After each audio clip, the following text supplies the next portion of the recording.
to get a contract. Let's talk about Rudy Gobert's contract here. I love it. Agreed to a 5-year, $205 million extension.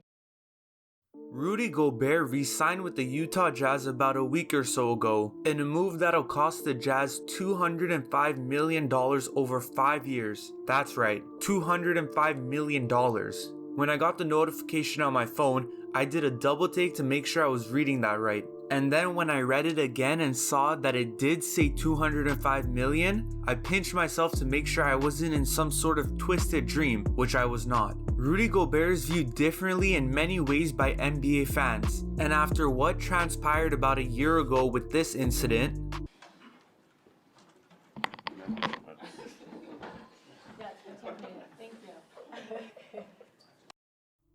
it's caused a lot of people to look at Rudy Gobert in a negative way. Today, I'll have a look at the Utah Jazz All-Star from France and analyze to see if he's become one of the most overpaid players in the league right now, or if his salary is justified by his game. Let's go.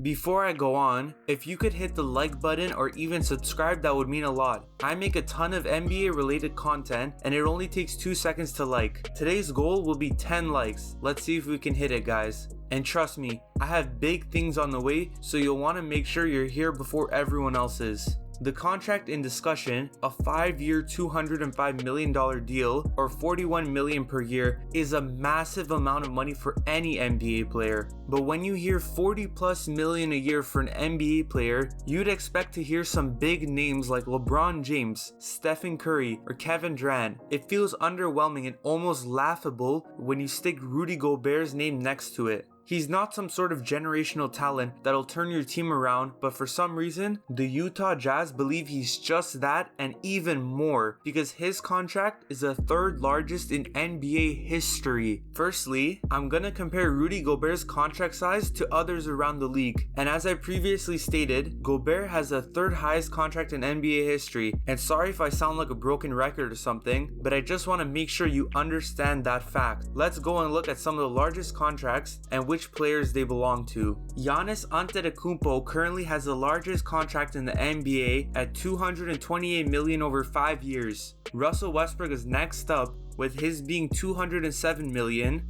followed by Gobert right behind him with $205 million for 5 years. Steph Curry's contract size is $201 million, while Klay Thompson and Anthony Davis both have contract sizes worth $190 million. Clearly, Rudy Gobert's name sticks out of that list like a sore thumb. Let's look at a brief synopsis of each player.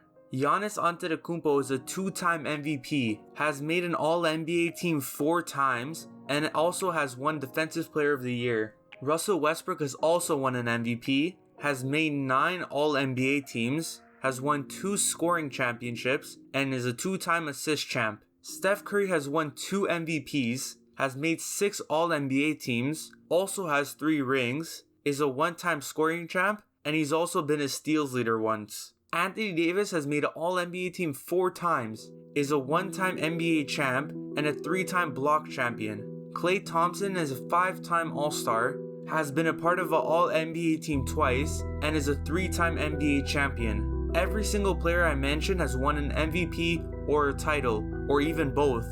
They are also multiple-time All-NBA honorees and undoubtedly some of the best players in their position, if not the best. Now let's have a look at Rudy Gobert's resume. Gobert is a 1-time All-Star, has made an All-NBA team 3 times, is also a 2-time Defensive Player of the Year, and a 1-time block champion.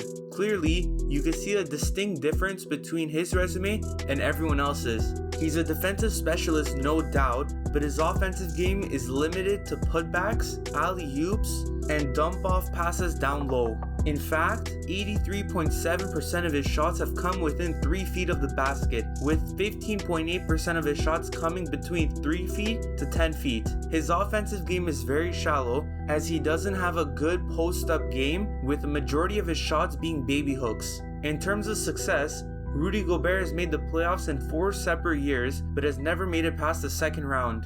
All of the other players I have listed have made it to the finals at least once, with the exception of Giannis. Gobert is an amazing player, don't get me wrong, I'd even put him in a top 5 centers list in the league. But comparing him to the other players that I was talking about before, he just doesn't hold up whatsoever. Gobert isn't the only player in the league to get a massive check, one that may not symbolize their correct value. Around the league, there are multiple examples of players getting overpaid, and in the next section of the video, I'll be comparing Rudy Gobert's contract to other overpaid NBA players. Gordon Hayward has a 4-year contract with the Charlotte Hornets worth $120 million. Blake Griffin of the Detroit Pistons makes $173 million on a 5-year contract. Al Horford from the Oklahoma City Thunder makes $109 million over 4 years. Who is a part of the Houston Rockets, makes $170 million over 4 years. And Tobias Harris from the Philadelphia 76ers is making $180 million over 5 years.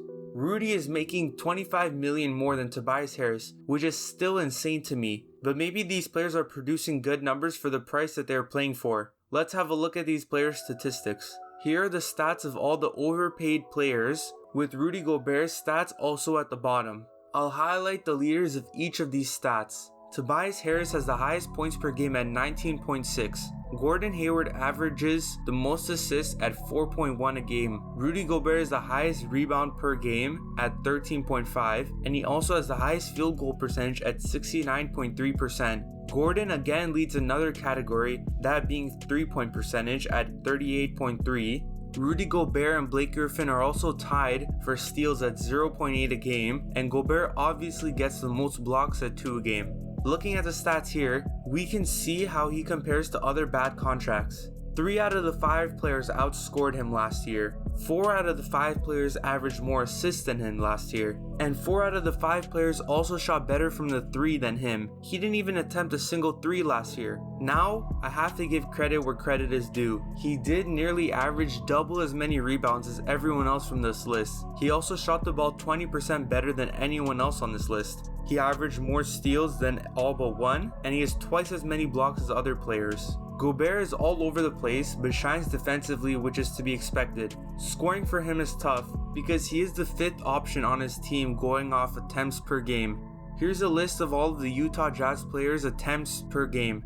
Donovan Mitchell attempts the most shots at 19.4 a game, with Bojan Bogdanovic behind him at 14.8 a game. Jordan Clarkson attempts 12.9 shots every game, and Mike Conley is right behind him with 12.1 a game. And then there's Rudy Gobert, who only averages 8.2 shots a game. As I mentioned before, Rudy Gobert is not a huge part of the Jazz offensive game plan. This just furthermore proves that he's a one-way player who struggles to create his own shots and offense. I always like to give out a player comparison in these types of videos. I find it good to understand who the player we're discussing plays like. Doing this video, I wanted to compare Gobert to another player that puts up similar stats than him. I understand this may not be the most fair comparison, but it was the best one I could find numbers wise. In the 2019-2020 NBA season, Hassan Whiteside averaged 15.5 points per game, 1.2 assists per game, 13.5 rebounds per game on 62.1% field goal percentage and 50.1 3-point percentage. And he also had half a steal and just under 3 blocks a game.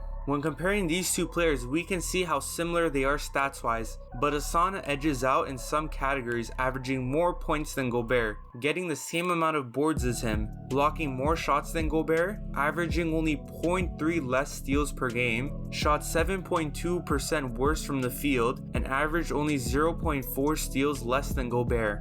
Hassan Whiteside puts up these numbers while averaging the 5th most field goal attempts on his team, and his team also got just as far in the playoffs as Gobert did, that being the first round. Before you come at me with pitchforks and crazy assumptions saying that this isn't a fair comparison, because Gobert plays a much bigger role on his team and is without a doubt a better player than Hassan Whiteside. I know, Rudy Gobert is a better player than Hassan Whiteside, no question. But I am using his name to put into perspective how good Gobert is. The biggest difference between the two actually can't be found on any stat sheet or advanced stat. It's actually the amount of money they make. This offseason, Hassan Whiteside was let go by the Blazers and has some trouble finding his next spot as an NBA player. He eventually landed a deal with the Sacramento Kings, signing a contract worth $2.32 million for a year. This contract is otherwise known as a veteran minimum, and this veteran minimum just got somebody that plays and produces similar stats to Rudy Gobert. I don't think there should be a $38 million difference between the two players, especially for how similar they play. In conclusion, I wanted to make this video to try and figure out if Rudy Gobert was the most overpaid player in the league. I think you guys know what my opinion is by now, so I want to hear from you guys. Where does Gobert rank amongst the most overpaid players in the league? I'll leave it up to you guys in the comments. And while you're there, if you could like this video and subscribe, it would mean a lot. Remember, we're aiming for 10 likes for another video to be put out ASAP. But other than that, cheers.